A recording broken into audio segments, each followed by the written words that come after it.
The sport of rugby appears to be in a bit of a pickle. While the notion the sport is dying is greatly exaggerated, with record crowds across the Women's Six Nations and the French leagues thriving on a weekly basis, domestically we have a serious cause for concern.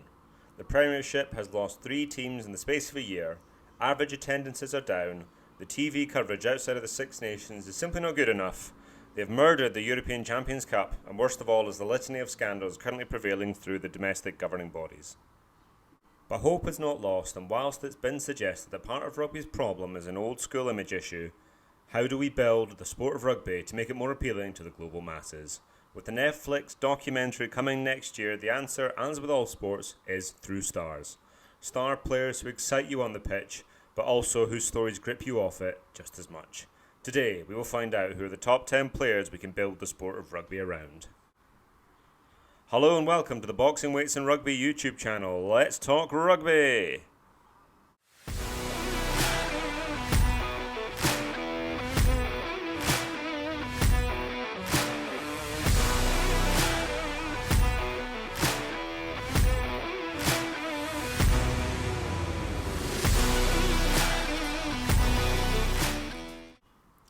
Okay, first off, let's start off with some ground rules. Number 1, one player will be selected from each country from the top 10 in the men's rankings. Once a country has a player, there will be no more selected from that country. Secondly, this is a mixed gender list to represent and recognise the fact that women's rugby is the fastest growing portion of our great sport. Of course, each country will have a huge variety of worthy representatives, and the criteria for selection will be inconsistent at best. Crystal clear? Excellent. Let's get started. First up, we head down under and Australia. Currently in a state of flux, the Aussies have some fantastic players both coming through and already established. Tight heads Tanyeli Tupu and Alan Alalatoa are exceptional. Karevi and Marika Korobetti are 2 of the most exciting players in the game. Ben White has a glorious moustache. And as well as a multitude of up-and-coming talents, there can only ever be one selection for Australia. Michael Hooper. Captain Fantastic himself and a player who on a weekly basis defies the odds of how good one player can be. Add in the fact that he is the most Australian looking man to ever exist, this is more than enough for me to ignore rumours of retirement and give the golden haired Aussie the nod for Australia. Staying in the southern hemisphere, we move over to Argentina.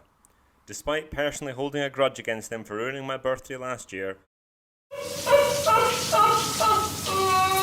Argentina plays some brilliant rugby and boasts some exceptional players. Pablo Matera can comfortably count himself in the pantheon of world-class back roads.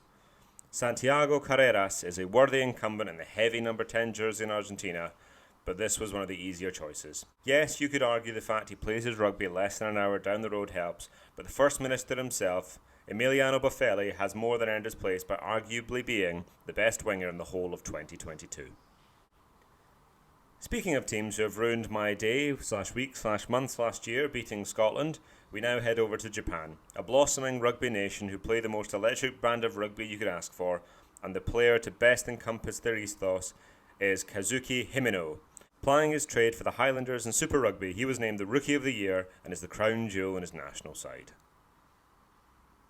The fairest way to describe men's rugby in Wales over the last few years is a colossal clusterfuck. But there is a ray of sunshine for those poor rugby fans down in Cymru. The sensational rise of the women's Welsh rugby team.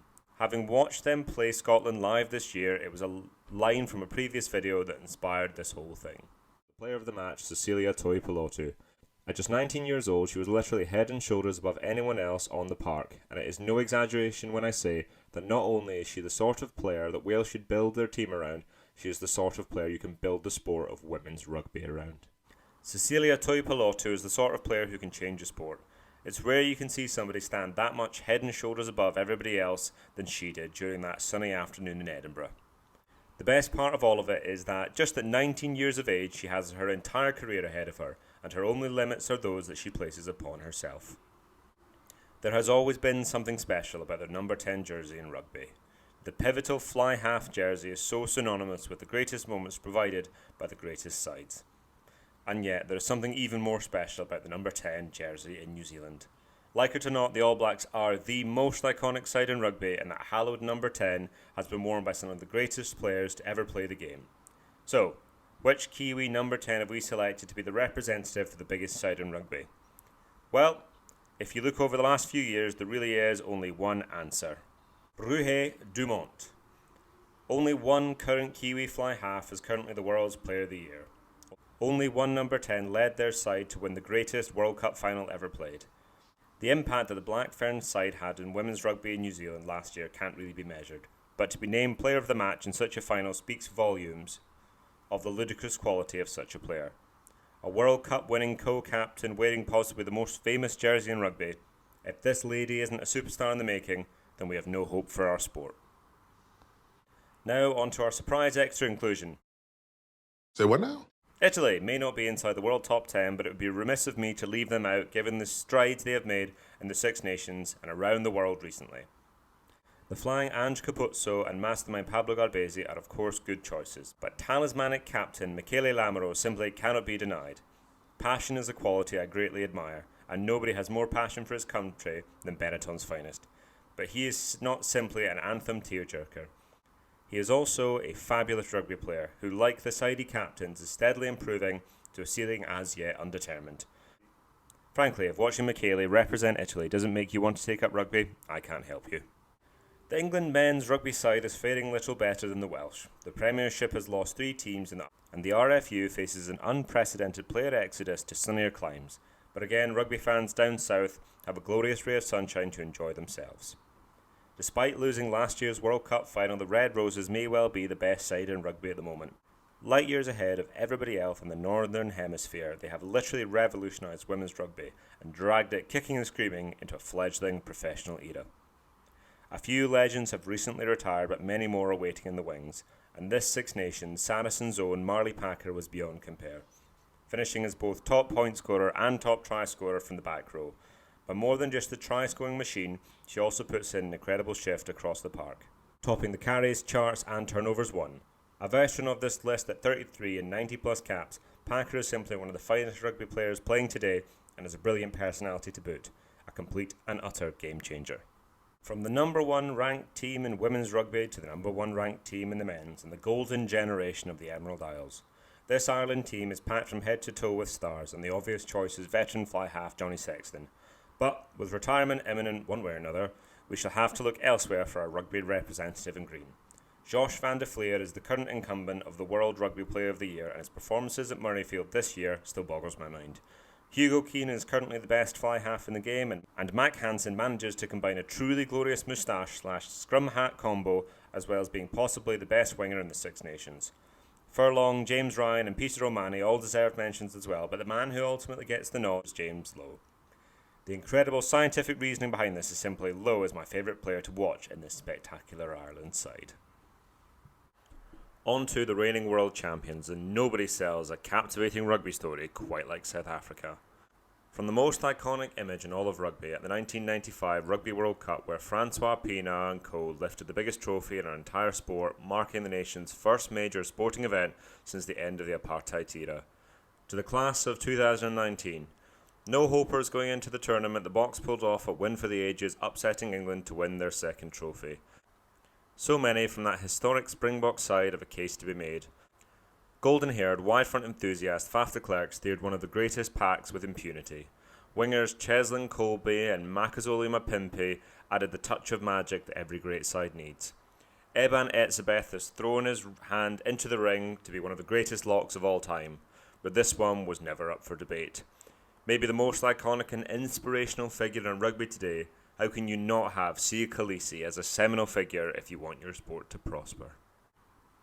The penultimate entry comes from the glorious rugby nation of France, hosts of the 2023 Rugby World Cup, and really, we all know who this should be. A player like no other. Comfortably the most exciting in this year's Six Nations, the quintessential fabulous French flyer, combining phenomenal flair and brilliant technical efficiency. I am of course talking about Gabriel Vernier. And before I continue, there are thousands of videos telling us just how incredible the dressing gown wearing wardrobe shaped genius that is Antoine Dupont is.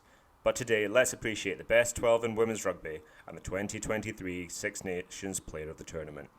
A perfect balance between secondary playmaker and try-scoring sensation. If you love attacking rugby, you can't help but fall head over heels for Vernier, and everything she brings to this spectacular French side. And finally, the one you have all been waiting for, the representative for the true motherland. Both Scotland's men's and women's teams are currently trending upwards, and frankly, it's a little unsettling. With Stuart Hogg's imminent retirement ruling the King of Hawick out, the boys and girls in blue have many worthy candidates. Lana Skeldon had a sensational Six Nations and was a worthy inclusion in the team of the championship. The other famous Scotland 15, Chloe Rowley, is already her own superstar and gives the women's team the sprinkle of magic every single time she plays. Jade Conkle-Roberts is nothing short of world class and an ever-improving pack. On the men's sides, from the King of Hawick to the Prince of Hawick, Darcy Graham is a world-class winger waiting to happen. McDoohan van der Merwe is responsible for the greatest Scotland try ever scored and a hero for this alone. Off this time, go Scotland! Footwork from McDoohan van der Merwe! This is astonishing! But when you're looking for a superstar to build the sport around, there really is only one man for the job. One Finn Alistair Russell is everything you could want in a star to build the sport around. A simply untouchable rugby player, one of the best 10s in the world, and produces the kind of excitement that grips you and makes you unconsciously sit on the edge of your seat. And nobody does old school rock star vibes quite like Finn. Courting controversy like he courts last orders, Finn has that spectacular personality that makes him stand out from the rest, winning the league with Glasgow before jetting off to live the superstar life in Paris for Racing, before returning as the best paid player in England when he starts his new deal for Bath. So, according to my own logic, the answer to all of rugby's current problems is to simply put a man from Bridge of Allen front and centre and let him run his own show. Let me know who you would have to represent your country to make our sport great again. Thank you for watching, ladies and gentlemen. Please don't forget to like, comment and subscribe, and don't forget to let us know in the comment section which sport you are here for. B for boxing, a W for weightlifting and an R for rugby. Thank you and have a great evening.